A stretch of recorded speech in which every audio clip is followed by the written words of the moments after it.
Hello everyone, my name is Connor DeWald. I have been tasked with implementing a mechanic designed by one of my peers into this tile-based game project. The mechanic I've introduced are a numbered amount of moves that the player can take before reaching the goal. So if the player runs out of moves, then if the player runs out of their total amount of moves, then the map just resets. They go back to the start and they have the original amount of moves set back. This mechanic was originally designed by Benjamin Martinez. So now in my standalone game, everything starts out the same. The player spawns by the pressure pad. Stepping on the pressure pad will initiate the memory tiles.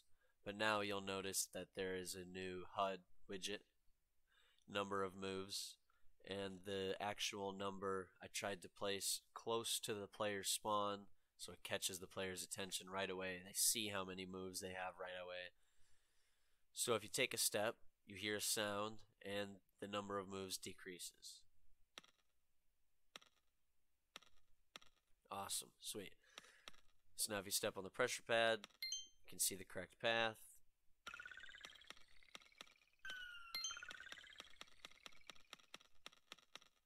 But if you run out of moves, the whole map will reset.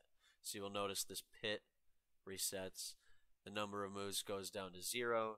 And I also put in a small delay, a little bit of an error sound, just because I didn't want to create a game overlay, a game over. I didn't want to add to viewport a new widget. I just kind of wanted to keep everything the way it was and make an error sound appear. Nice.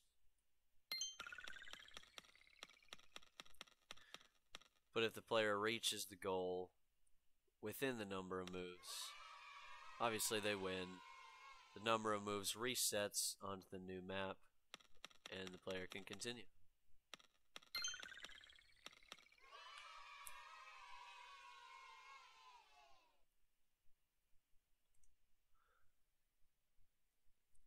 So the components of this mechanic are in the player pawn on event tick.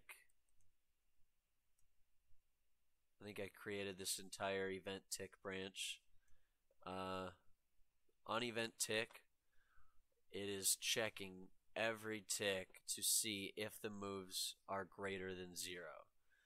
And if the moves are less than 0, it's going to play that error popping sound.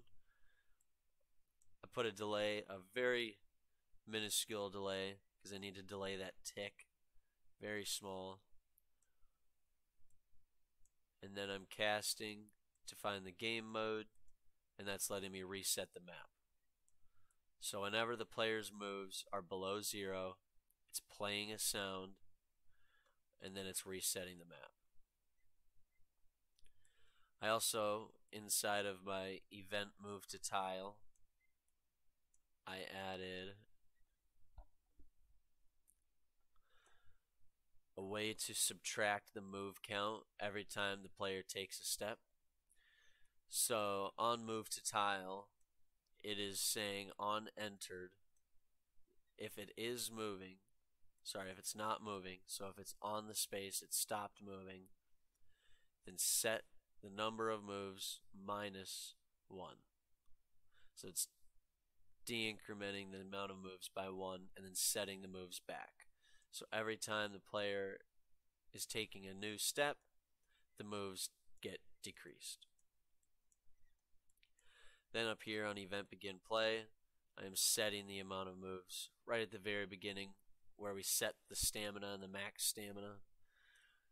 So this right off the bat is setting my moves to however many tiles.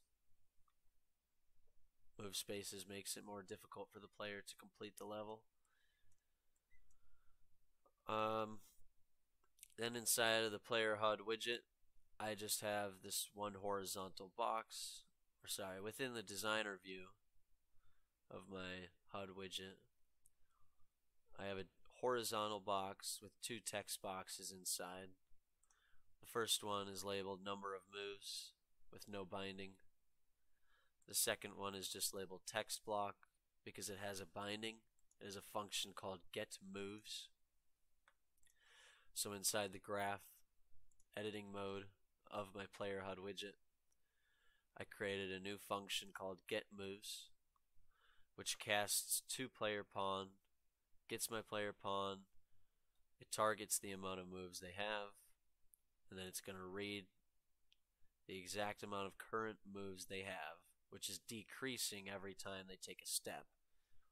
And it's turning that move number, that, where is it?